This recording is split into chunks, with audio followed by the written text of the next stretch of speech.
A lot of workplace messages do not sound obviously wrong. They sound blended.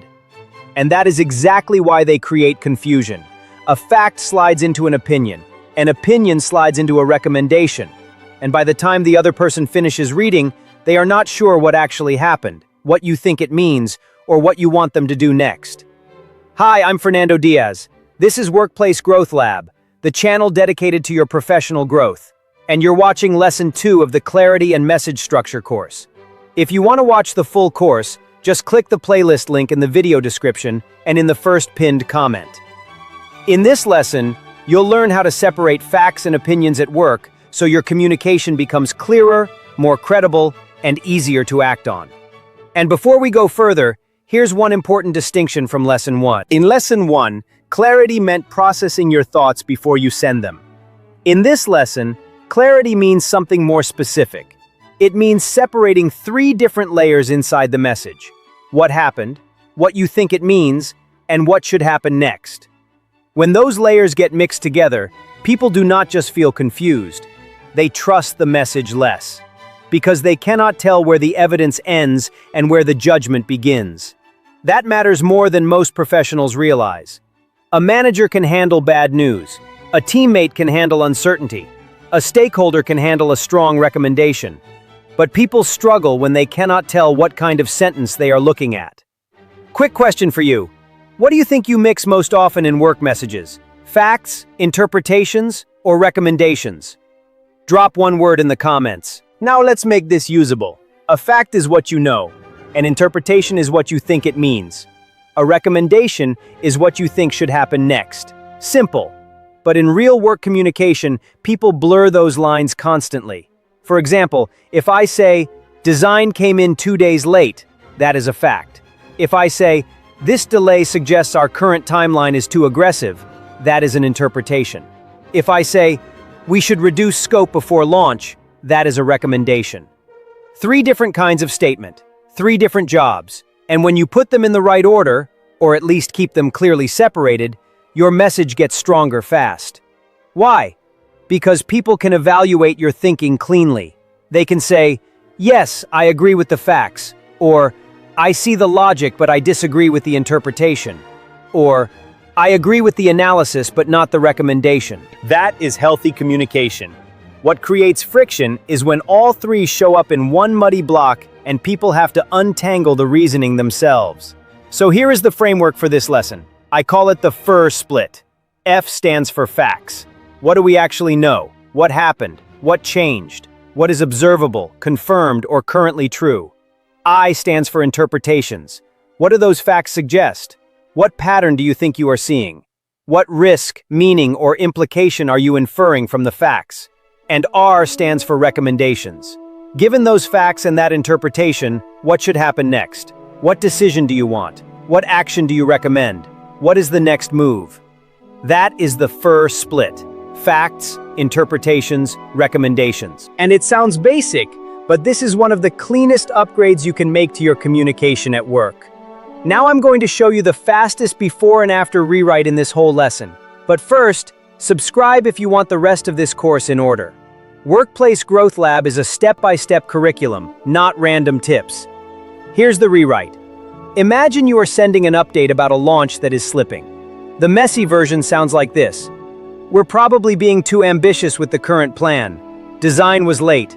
Engineering lost capacity this week. And I think we should reduce scope because otherwise launch quality could suffer." That message is not terrible, but it blends everything. You have a conclusion, some facts, and a recommendation all compressed together. So let's separate it. Facts. Design was delivered 2 days late. Engineering capacity dropped this week because of another priority. The current launch plan has less execution margin than expected. Interpretation. If this continues, the current launch scope may create avoidable quality risk. Recommendation. We should review whether to reduce scope before launch. Now listen to the cleaner version. Design was delivered 2 days late, and engineering capacity dropped this week because of another priority. Based on that, the current launch scope now carries more quality risk than we expected. I recommend we review whether to reduce scope before launch. Same situation, same underlying judgment. Much better communication. Why? Because the receiver no longer has to guess what is evidence, what is reasoning, and what is recommendation. That increases clarity.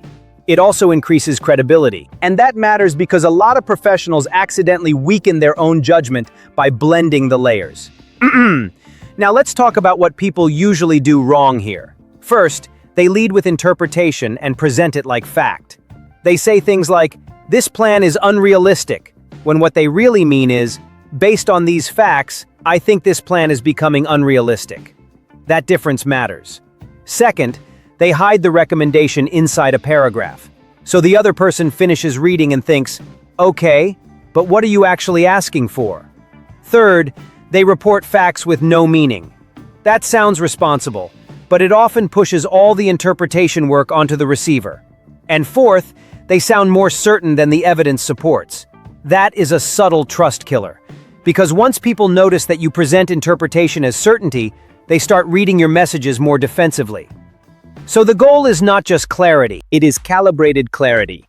You want the facts to be solid, the interpretation to be proportional, and the recommendation to be useful. That is what makes a message easier to trust.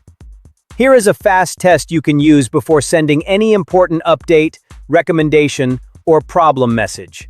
Ask yourself 4 questions. What are the facts? What is my interpretation? What am I recommending? And are those 3 things visibly separate in the message? If the answer is no, the message is probably making the other person work too hard. And this matters in more situations than people think. Project updates, risk flags, hiring feedback, performance concerns, product recommendations, budget conversations, even simple Slack messages.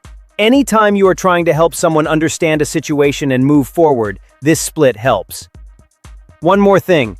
This lesson is not telling you to sound robotic. You do not need to label every sentence fact, interpretation, and recommendation out loud. The point is not formula for formula's sake.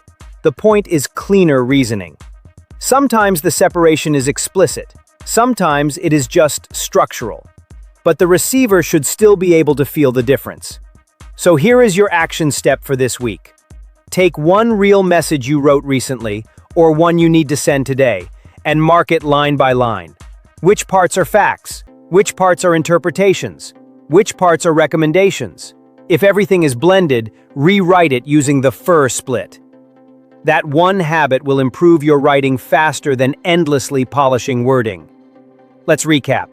Facts are what you know. Interpretations are what you think the facts mean. Recommendations are what you think should happen next.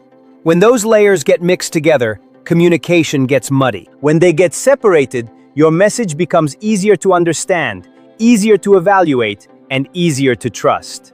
In the next lesson, we'll turn clean reasoning into clean structure with a simple model. Headline, context, ask.